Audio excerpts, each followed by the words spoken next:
Good evening. Welcome to PS. This is The Last of Us, a show where we discuss the HBO series The Last of Us. Each week, we'll be giving our opinions, criticisms, and having discussions of each episode in the series.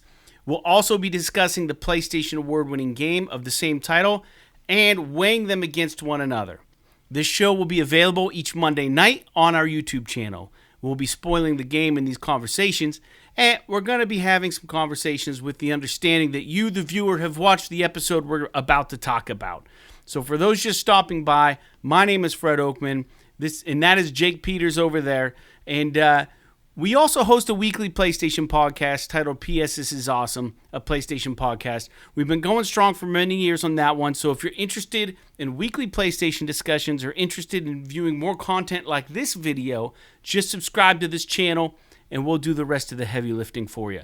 Lastly, we have a Patreon for our podcast episode or channel, the PlayStation channel. So if you want, you can go to our Patreon for $1 a month. We'll give you a shout out on a show, mail you a free die-cut vinyl sticker, and you can find that at patreon.com/PS. This is awesome. Your $1 each month goes a long way in helping us sustain the cost of doing the show. With that out of the way, Jake, welcome to the inaugural episode of PS. This is The Last of Us.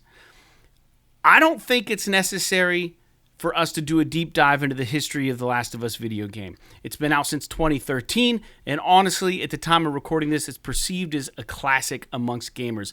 The Last of Us was developed by Naughty Dog Studios. It was a smash success. The game was directed by Bruce Straley. Neil Druckmann is creative director.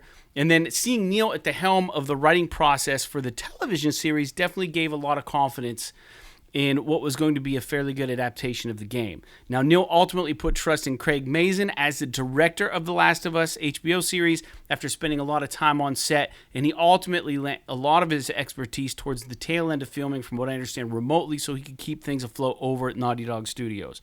But this is the first HBO series adaptation of a video game.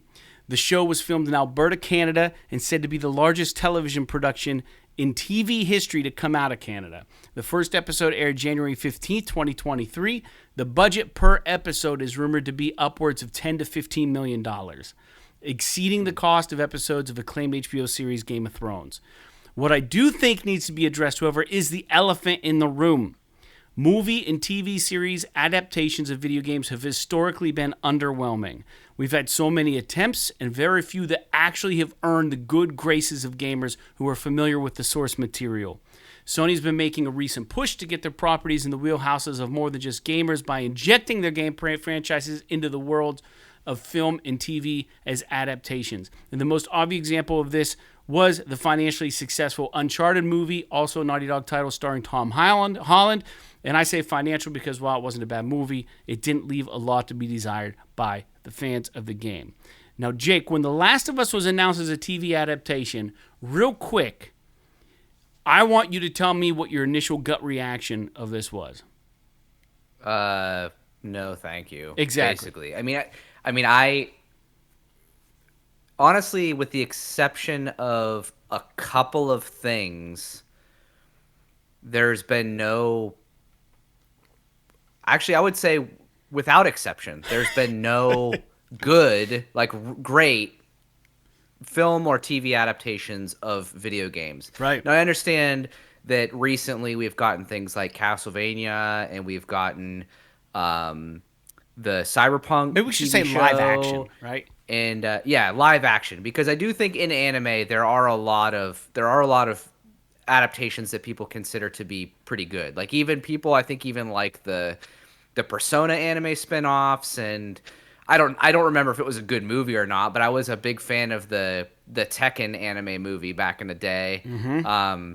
So it's not like it's impossible, but the problem with most video games, especially most video games that people love, is that they're not like super grounded in reality. I mean, like a lot of the games now are grounded, but there's just a lot of elements to them that are hard to sort of bring across outside of like an imaginary medium. The medium itself is not imaginary, but like it's 100% fabricated. All the graphics, all the visuals, The fantastical elements, right? all the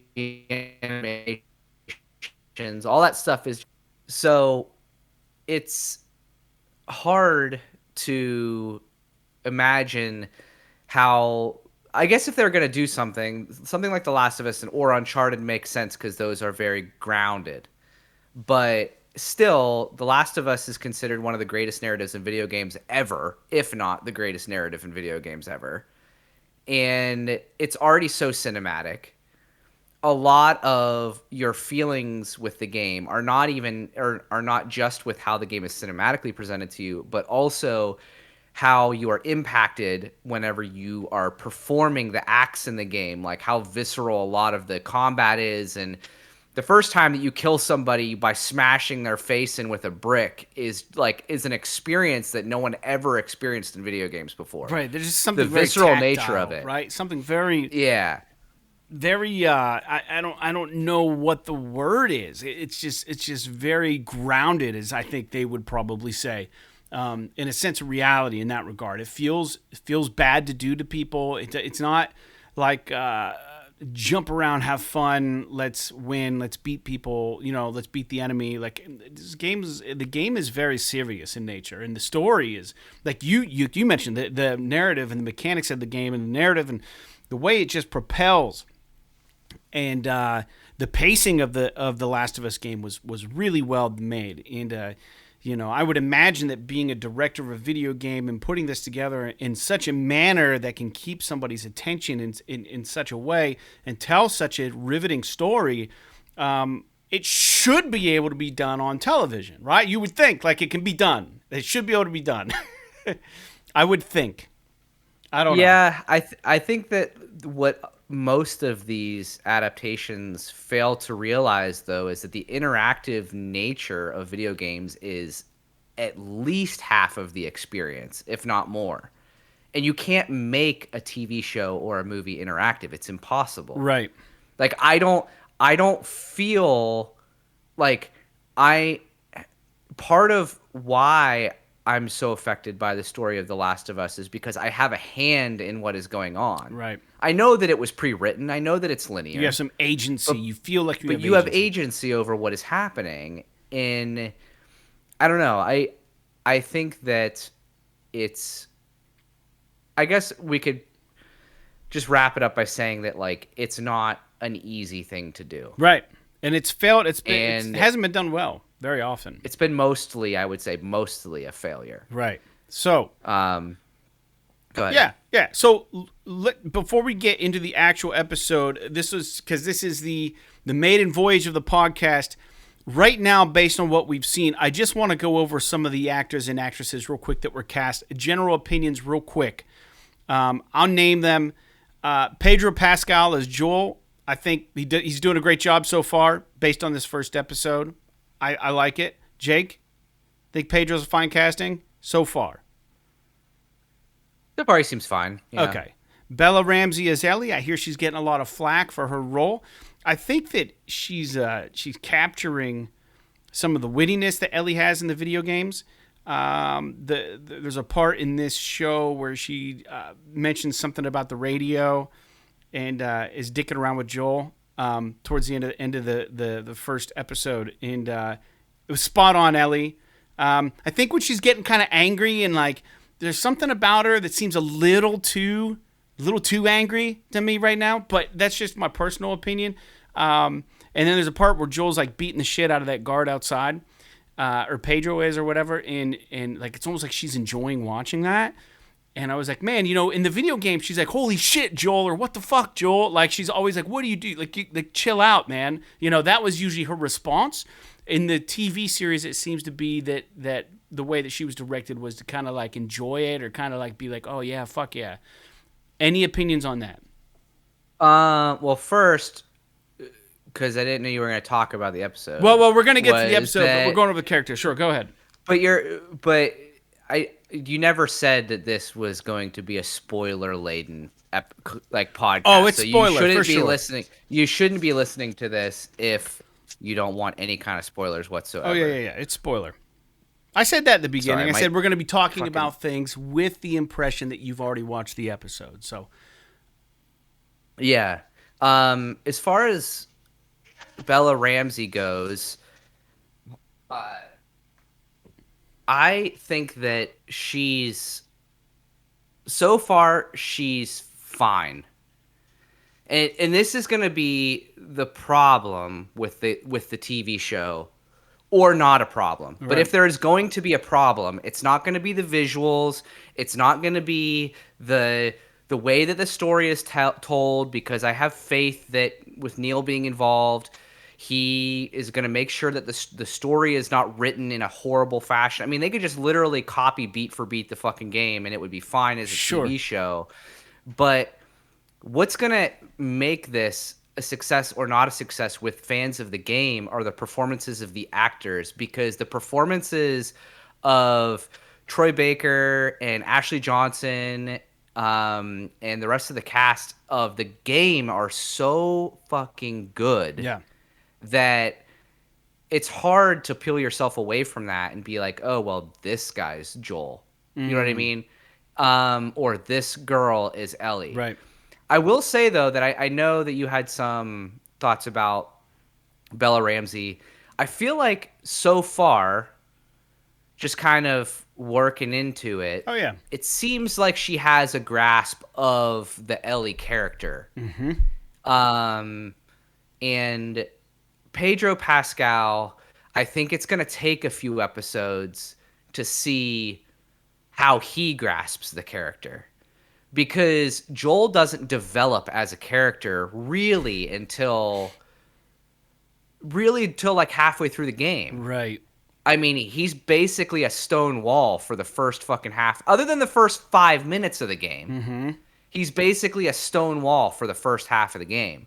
So I think, will play out in time. I have faith in his ability as an actor. It's just a matter of how he's going to come across as the character of Joel. Bella Ramsey, I think her issues are going to be more so getting used to her look and less used to her acting as her portrayal of Ellie as a character. Because she seems like sort of like she's in sync with that character. I do think that it still is going to take a little bit of getting used to. A lot of the scenes that you're talking about weren't, there were like a few of the scenes that weren't in the game. Right. So we don't know how she would have acted in those scenarios in the game. But in the TV show, she acts this way. And I think in the scenes where it's sort of reminiscent, or it's a sort of like a mirror of the game, she's portrayed the character well. I believe you're right. Yeah. I think specifically the scene where they're in the apartment and they're waiting for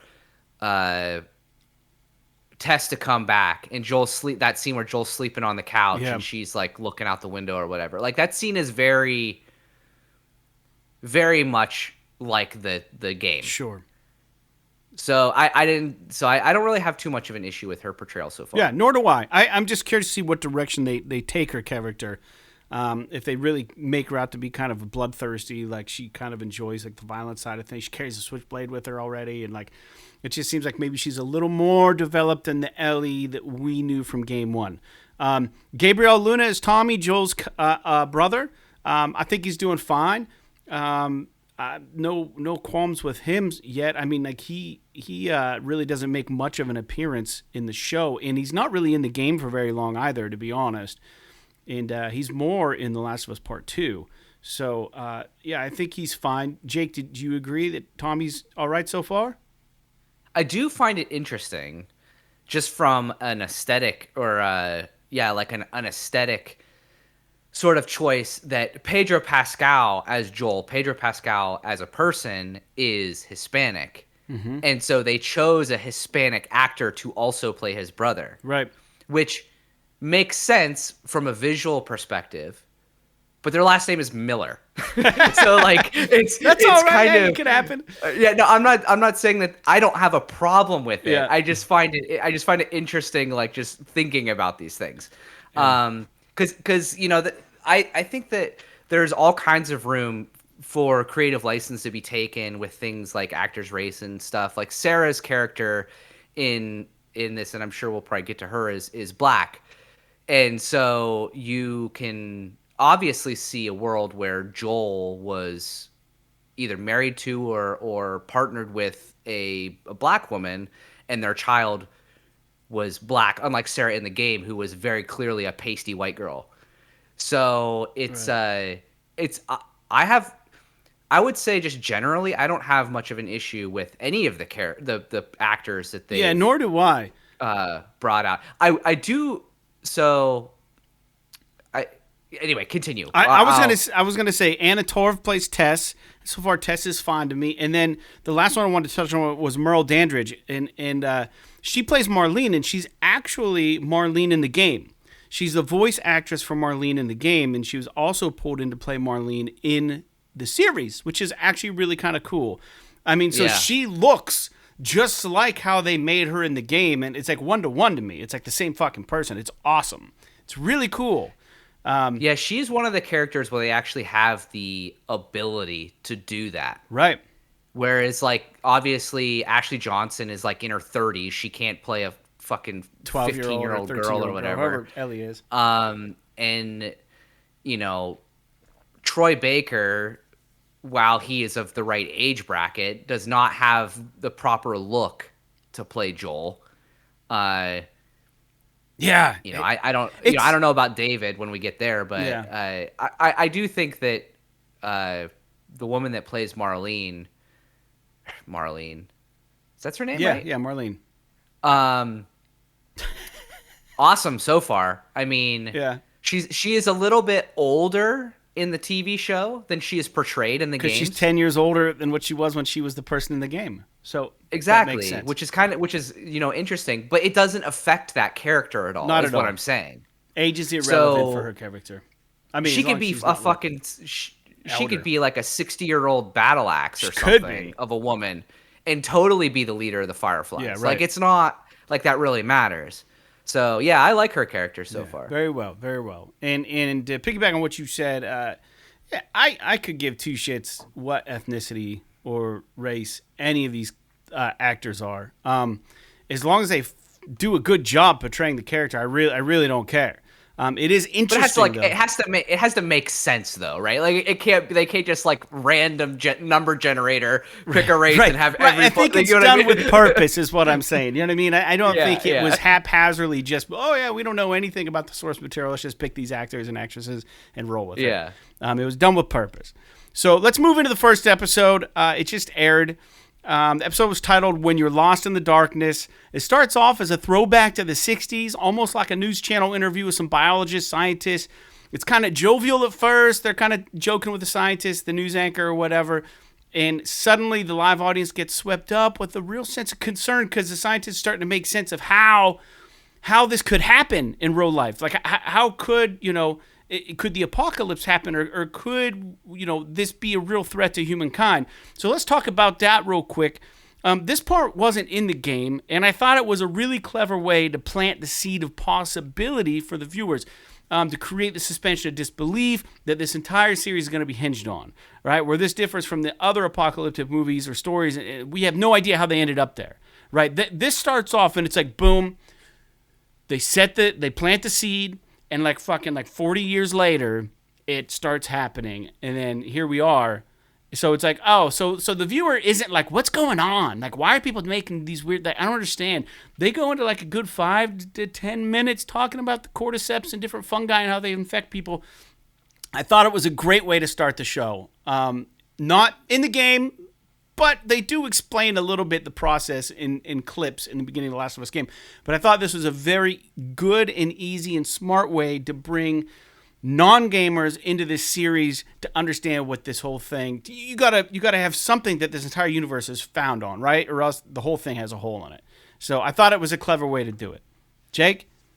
Yeah, I really liked that in that opening, that like 5 or like you said, I think it was like 5 or 7 minutes where they were just two scientists were sitting there kind of discussing almost kind of like what the end of the world's going to look like from a biological perspective. Right. And like you said, as gamers, when we were ramping up for The Last of Us, we were learning about the cordyceps virus and all this, or fungus and all this kind of shit through Naughty Dog and like some of Right. the stuff they were posting and all this crazy stuff. Planet Earth. But like people that know about The Last of Us, they might know about the imagery and they might know the general idea, the story, but like they don't understand that like this is a real thing. Right. They just adapted it to be what if this thing evolved to Right. take over humanity? And I love, so there's a couple of really clever things that they do in this segment. One of them is I love that the first guy is talking about global pandemics and how viruses like COVID-19 Right. are going to be what destroys the earth.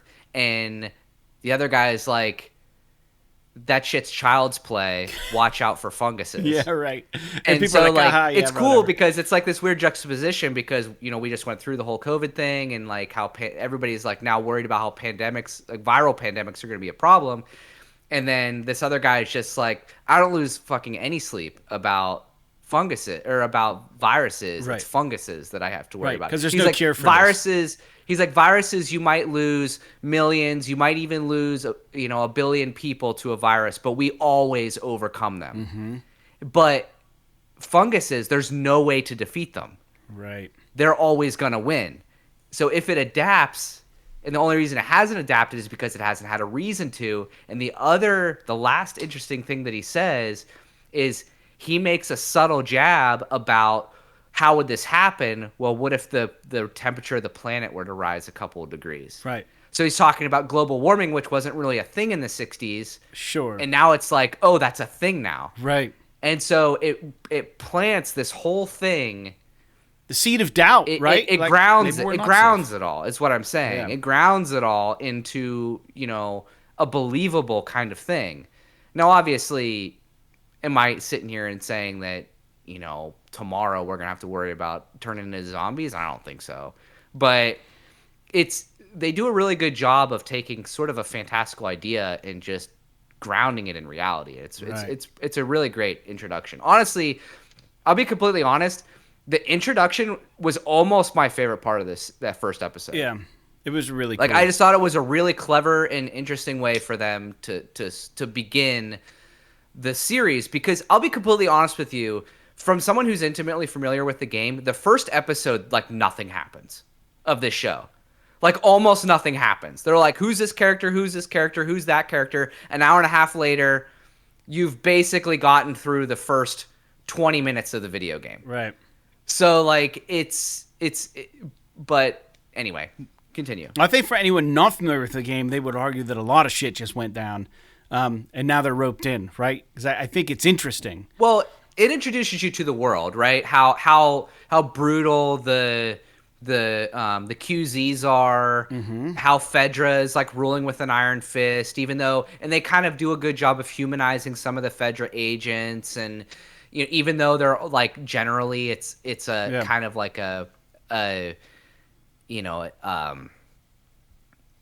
it's like a draconian rule kind of situation, and I don't know, it's in how they kind of introduce this idea of this underground and what these people have to do to survive. Right. And there is a lot of that, and I guess I will say, speaking through the lens of somebody who's familiar with the game, so all this stuff is like I don't even have to think about it. I know it's there. Whereas like people that don't know anything about the game at all might need that. Well, now they might understand why everyone likes the game so much, because it is interesting, and it's a neat world that they've built. And yeah, so moving into the next thing, the intro. So when the credits start coming up in the introduction, these services always give the option to skip it. I always watch it the first time around. I want to see what it's all about. Very much like the video game intro, showing the spores and the fungus kind of grow. I've noticed they appear to be keeping true to a lot of visuals and through lines with the game. Smash cut after this intro, Joel and Sarah having breakfast, and you meet the neighbors, right? They're neighbors. This is before the pandemic the whatever you want to call it, viral attack or fungus attack happens. And this was also, for me, a nice peppering in of additional content. In the game, we met Joel and Sarah's neighbors very much differently, in which one starts just banging their head against a sliding door and Joel just shoots them. And it's like, oh, okay, Yeah. that's the fucking neighbor. Okay. But it was kind of neat as a gamer to see this and be like, oh, that's the neighbor. Those are the neighbors. That's who Joel kills in the game, maybe. Like the weird, it's not canon, but it's interesting, right? It's I mean, you can't even say that it's not canon because it wasn't in the game at all. Sure. So they can almost kind of shoehorn whatever they want in here. They could say this was. I do like the idea. I don't necessarily care so much about the neighbors. I do like the idea of them showing her getting his watch fixed Oh, yeah. and that kind of thing. I will say that I am maybe a little bit more negative on that whole scene than you, only because I think that whole section was too long. What section? The neighbors? The whole beginning section before the 20 years later. Oh, really? Yeah, Oh, wow. dude, it's fucking 35. It's 35 minutes long. I thought it was good. Yeah. And I think it's fine. I like a lot of what they did, but I think they could have streamlined a lot of that stuff. They could have probably cut it down to like 20 minutes and still explained everything that they explained in there and gotten into the, because this first episode's an hour and a half long. Right, yeah. It's, it was you know, originally going to be in- 2 episodes, they said, because the series is only 9 episodes. So this Right. first episode, they probably could have shaved it and did 1 and then 2, but then it would have been a tough way to figure out where to end it and where to start it. If I just want to just jut in real quick with what you're saying, I believe they did this because, remember, a lot of people don't know that Sarah's going to die in this, right? So they want you to understand the relationship that he has with his daughter and understand the love that she has for Joel and create this feeling of like, oh, this is what we're going to get with the show. And then, boom, they're going to kill her. And then they want the viewer to feel absolutely like shit. Now, if they didn't build that out like they did, it would have seemed more inconsequential, I think, or less impactful. Whereas I think, like what you mentioned before, like in the video game, when you're playing this shit, you actually get to control Joel's daughter in the game. And you're like, oh my God, this is crazy. You've built an attachment with her and kind of their situation. But, you know, I think for the sake of viewing it, I think they did what they had to do to get the viewer in and locked in on this relationship so that they can feel the hurt and the heartache when she goes and understand where Joel is 20 years later. That's my thought, but keep going. If you want to talk about the watch or talk more about that, we can do that. I mean, I basically, there's no way that we can know at this point because we've seen the show. But in the game, I mean, you can't have a first impression a second time, right? So Sure. In the game, though, my, I guess, argument to what you're saying is that there is almost zero gameplay before Sarah dies. It's literally that's true. you walking downstairs and trying to find Joel, and then you running through the fire before she gets shot by the soldier. Right. Everything else is a cutscene for the first and dude, I was almost fucking crying the first time I played the game. Right. Because I was so impacted by The acting the was death of Sarah. fantastic. Yeah, in the game. So and in the I show, feel like I guess all I'm driving at is that I feel like you don't necessarily need to have length to build rapport. Sure. Because if they really were worried about building rapport with the character, they should have spent more time with Sarah and Joel together and not focused on this fucking neighbor shit. Because like, you know, it's interesting, right? That you have to worry about like they just wanted their zombie moment, right? Their first like their breakout zombie moment. Right. That's all it was. And I think they also wanted wanted that to, yeah, and I think they also wanted to make it make sense. Why didn't Joel or Sarah or Tommy get it? And they tied it in with like it's breaking out more so in the city, and then they gave her cause for alarm because she was in the city to get his watch fixed. And she's like, well, you probably have to be there a long time, right? When they're driving away in the truck. And he's like, oh, yeah, probably, yeah, we're fine. We're fine. We're safe. We don't have it. You know what I mean? And I think that little bit of thing made Sarah think a little bit. And then they were also like, this makes it make sense that Joel, being their neighbors, that they don't have the thing, right? Because this lady went downtown probably for hospital visits. I don't know. Maybe it's a stretch. That's where I'm going. I think you're probably right. But I will say that even though like I think that the beginning part with the neighbors was a little bit too much. It has one of my favorite scenes in the entire fucking episode. Yeah. And it's the scene uh where Sarah goes into the living room at the neighbors and is picking the movie out off of the shelf, and she's facing away from the old lady, and it's blurred out because they're focused on Sarah. Yeah. And behind her, the old lady starts like, she's like a vegetable, but she starts like twitching in her That's chair. right there, like the weird stuff. And the dog starts whining. And it's like, oh, like as a gamer, you're like, oh, she's fucking got it. Yeah, right. And so but I don't know, it's this really creepy moment that is really well delivered. And I don't know, I don't really have a whole lot more to say about the beginning, but I don't know if you noticed, but there was a lot of stuff from the beginning of this episode, even I guess through to the end, that were like literally shot for shot, word for word remakes from the game. Oh yeah, for sure. Yeah, it was really Like I don't interesting. even know I don't know if you noticed, even like that whole scene where they're in the truck. Mm-hmm. Even the camera angles were the same. With the house on fire. Yeah, that's Bobo's house. You know. Yeah, that's Jimmy's house or whatever the fuck it was. Yeah. And like then her even turning them like around and looking out back and like yeah, even like them pulling off into the field and like all that stuff. It's like, now I don't remember a fucking plane crashing into downtown Austin in the game. But that was really cool. I think But that it was cool. Yeah. They couldn't do that on the PS3. Yeah, yeah, probably not. But yeah, I don't know.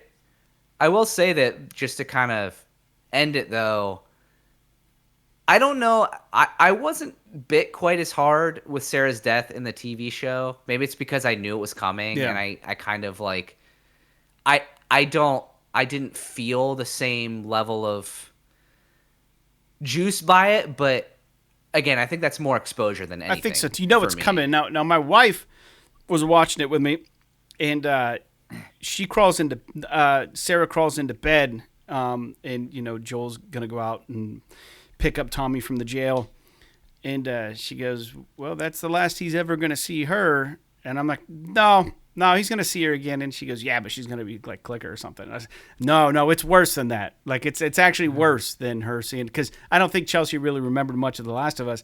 And when that scene happened, she was literally crying next to me, like she was crying. And I was like, "Wow, they did a good job." Then they did a great job. Well, that's a good perspective because, you know, like I said, I mean, I've played the game. Right, a yeah, it ton. didn't affect You've me played much a either. ton, so like, Yeah. I think they did a good job, though. I did think it was interesting that they needed to get Joel and Tommy in the same truck and have Tommy have a gun, the shotgun or whatever he has. And how they got there was that Tommy was in prison or in the county jail, and Joel went to pick him up that night. So when they showed up, they knew shit was hitting the fan, right? They show up, and then Sarah's out of the house, and he's like, "Get in the truck!" And I'm guessing Tommy stole a gun from the police barracks. Or it's just a hunting rifle. I don't know, but I'm guessing he took a gun from there, and now they're all in the truck together. And it's like, okay, that's kind of nice, because they don't really even explain that in the game. Just Tommy just shows up, and he's like, "Guys, you know, get out of here. You know, things are bad." And then you jump in Tommy's truck and go. I like how it was Joel and Tommy come into the house from the jail, and it was kind of neat. Joel's truck. I think. yeah, it was an interesting. Yeah. It was an interesting little change because it was Tommy's car the first time around, in the game. But I don't know. I guess let's kind of jump forward a little bit. Yeah, we talked about Sarah's death. Yeah, I think that the opening for the future is kind of neat, where they show this kid coming into the QZ. Oh, right. Forgot about that. And then they find out that he's infected, and then there's a scene later where someone like they have a pit where they're burning bodies, and like that like Joel actually puts him in the pit.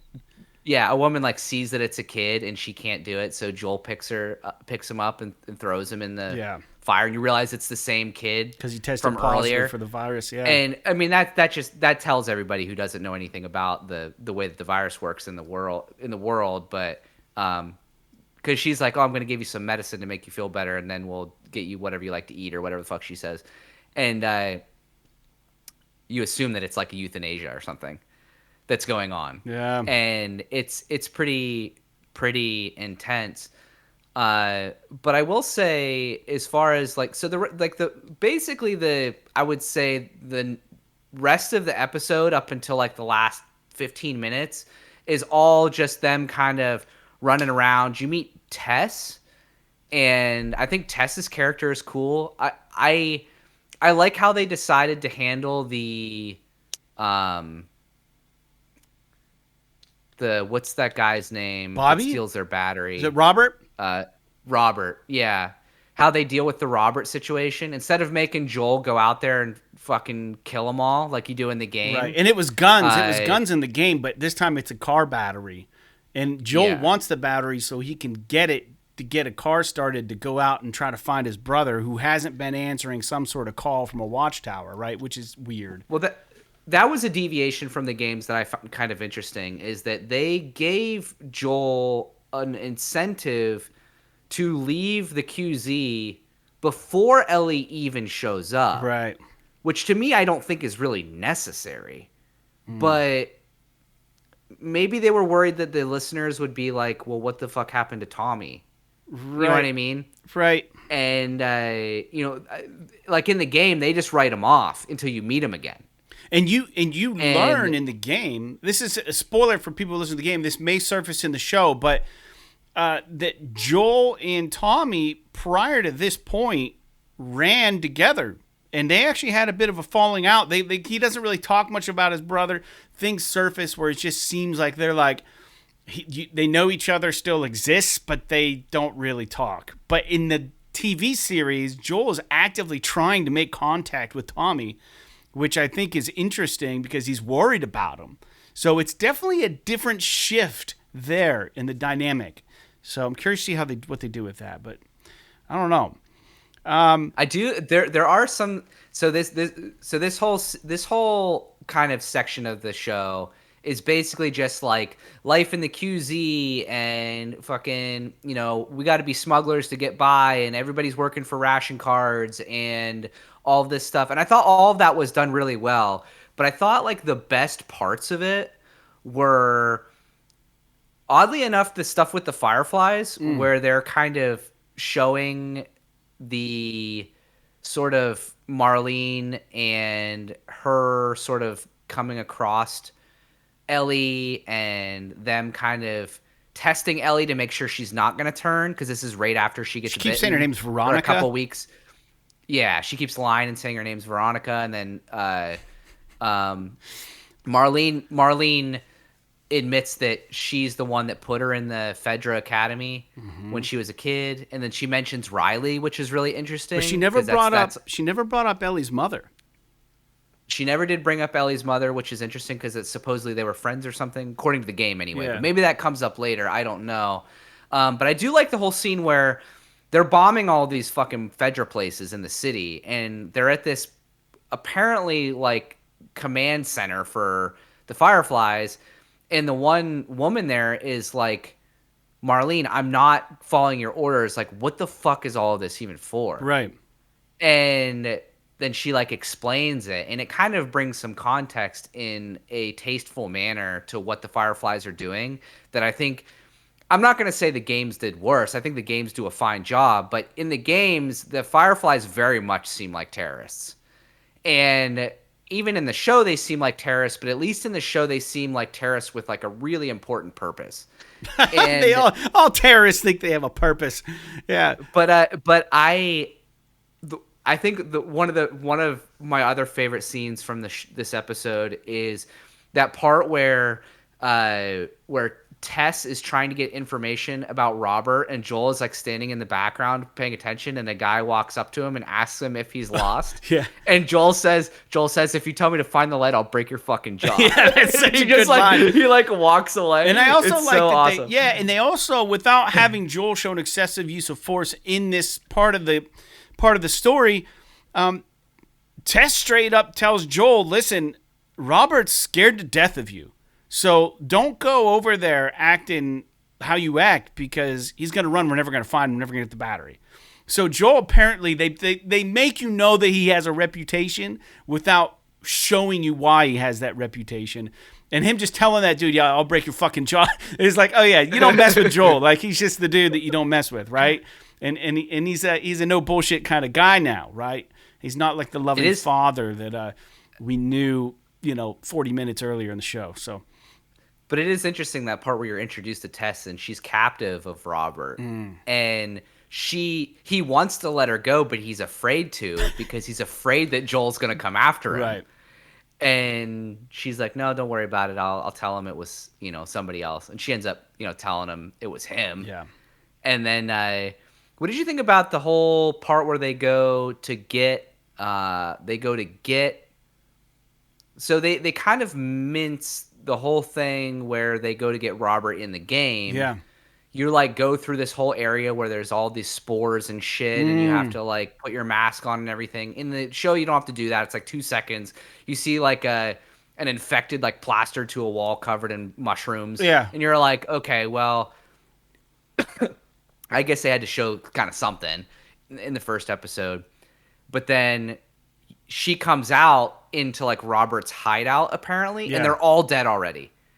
And yeah, that was Marlene really cool. Being like a viewer, like a gamer watching the show, I'm like, oh, this is a cool twist. Because Robert dies no matter what, whatever way you do it. Whether you're playing the game or you're watching the show, Robert meets his end right around that point in the storyline.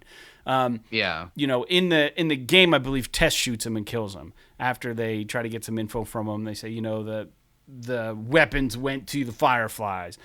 In this situation, it's a battery that the Fireflies wanted for a vehicle so they could get Ellie out of town faster. That's why they want the battery. Joel wants it to go see his brother. But they meet there, and I liked it. And I think what's interesting to me, though, this is where Joel and Ellie first meet. She comes at him with a knife, and he quickly disarms her in that hallway. And she looks at him. She tries a couple times, and he just puts the kibosh on that. And then Tess is like, yeah, if you're going to point your gun at somebody, point it at me. And he's like, huh? Like, they kind of know each other. They've worked together, apparently, which makes you think that Joel has some knowledge of the Fireflies. Apparently, he has some sort of, whether it be just a work relationship or some sort of acquaintanceship with Tess. Well, it's because of Tommy, right? Because Tommy joined the Fireflies. Correct. Tommy was part of the Fireflies.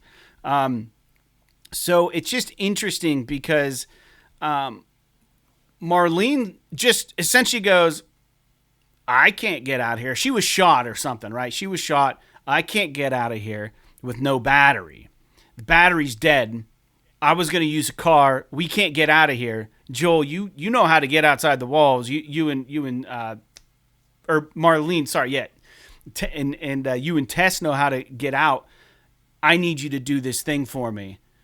And he's like, no. Instantly, he's just like, no, I'm not doing it. Like, nope. He looks at her and goes, no, I'm not doing it, And I'm like, yeah, that's what I would say too, probably, at this point. Like, the battery shit, now I'm in this situation. The Fedra could come by at any minute and execute us all for breaking the whatever it is, curfew. Yeah. But yeah, man, what'd you think of that? Where Marlene's just like, no, it isn't me. And then the woman with Marlene, she goes, you don't even have an ear. Like, you can't do this because obviously that's what I was gonna say. That was one of my other favorite parts. Like, just like quippy dialogue is where the other woman is like, "I'll do it. I can take her," and Marlene's like, "You're missing a fucking ear," or something like that. And then like it zooms in and you see like half of her fucking face is fucked up, right, in her head and everything. And that's important because you got to be able to hear the soon-to-come clickers, right? The bad guys. You got to be able to hear your way around in the dark. If you're missing an ear, you're probably deaf on one side. You're not going to be very effective out there. You're probably going to get eaten alive. So, interesting. But that whole scene, I liked the way that they dealt with Robert. Yeah. I thought the handoff with Ellie felt a little bit rushed. Yeah. A little bit more rushed than it was in the game. You know what I mean? Like, in the game, you're like, you meet up with Marlene and you're in that fucking little room for a bit, kind of chatting about stuff. I could be a little bit mistaken about this, but for whatever reason, it seems like there's a little bit more to the exchange. Whereas in this, it's just like, they just happen to like run into each other in a hallway, and then they're like, "Oh, well, you guys do it." Well, they ran It's into like- each other because that deal was going down, right? Between Robert and them. Sure. That's why they were there. But yeah, I agree. And the only reason I think Joel agreed to do it was because he knows that the Fireflies that he's delivering Ellie to are going to be well stocked with gear and shit that he can use, because Marlene agrees, yeah, you can have whatever you want. And he says, listen, if I don't get what I want, we're killing the girl. Like, and she's like, don't worry, she's worth more than anything we could give you. So we'll give you whatever you need. And to him, it's just, again, it's like them throwing him a life preserver, saying, hey, we'll give you whatever you need to go make sure your brother's okay. They don't even think, I don't even know that Marlene knows that he's concerned about Tommy, but she must recognize enough that he needed that battery for something. And he's like, listen, and he talks to Tess briefly. He goes, here, they have a quick sidebar. And she goes, if you haven't noticed, I'm bleeding out here. She goes, I don't have all day or something. You guys got to do this. And they have a quick conversation. He tells Tess, he goes, listen, here's the deal. They're going to be more equipped than the shit we can get here. And once we get to all this stuff, we'll be good. You know? So that gave him a reason, I guess. But it was really rushed feeling, I think. I don't know. Yeah, I don't know that there's... I feel like they could have taken a little bit away from the beginning stuff with the neighbors, and they could have they could have put a little bit more exposition in that little section. Ultimately, I don't think it really hurts the show that much, though. No. I mean, I'm not really going to complain about it all that much. I think there was something a little bit bizarre about the end, though, where they find out that Ellie's infected. That was really. I didn't like. Yeah, I didn't like the expression on Ellie's face when Joel was beating the shit out of that guy from the Fedra guy. Like the lightning's going off or whatever, and she's just like, she's got like a psycho, sadistic look on her face when the lightning flashes. She looks like she's like enjoying it. You didn't see that? I think a lot of that though is just Bella Ramsey's face. Nah, I don't know. I don't know that I mean, because maybe I could see if I could find it. Well, at the end of the show, they had like behind the scenes, and they had like Mesa or whatever, Mason talking about how, like, you know, Joel and Ellie are coming from completely different points of view. Like, you know, Joel really jumped in and did this to that security guard because in a flash, he was threatening to kill Ellie, and then Joel had this moment of like he forgot who was behind him, and he's like, I'm not letting this happen again, right? That was from the director talking like, this is what we should have taken from this scene. It's like, that's why he beat the shit out of that guy, because he didn't want to lose the girl behind him. And it brought him back to when he was there with Sarah in the same situation. And he said, like, but the difference is that Ellie liked watching someone protect her this way because she's never had that. So she like really enjoyed the thought of him kicking the shit out of someone to protect her. And I was like, that's kind of weird. And they say this on the HBO thing. It's weird. Yeah, I just watched it again because I was like scrubbing through as we've been doing this episode, and she definitely seems interested. That's for sure. Like she doesn't have like a psychopath look on her face, but she definitely seems interested in what is going on. Yeah, and like she almost likes the violence. Yeah, like there's something about what is going on that agrees with her, whether or not it's that she actually likes violence or that it's something else. She's got a protector, someone she can trust to get her to where she I don't know. I feel like, but I think but do you know what I mean when I say that there was something weird about the exchange when they find out she's infected?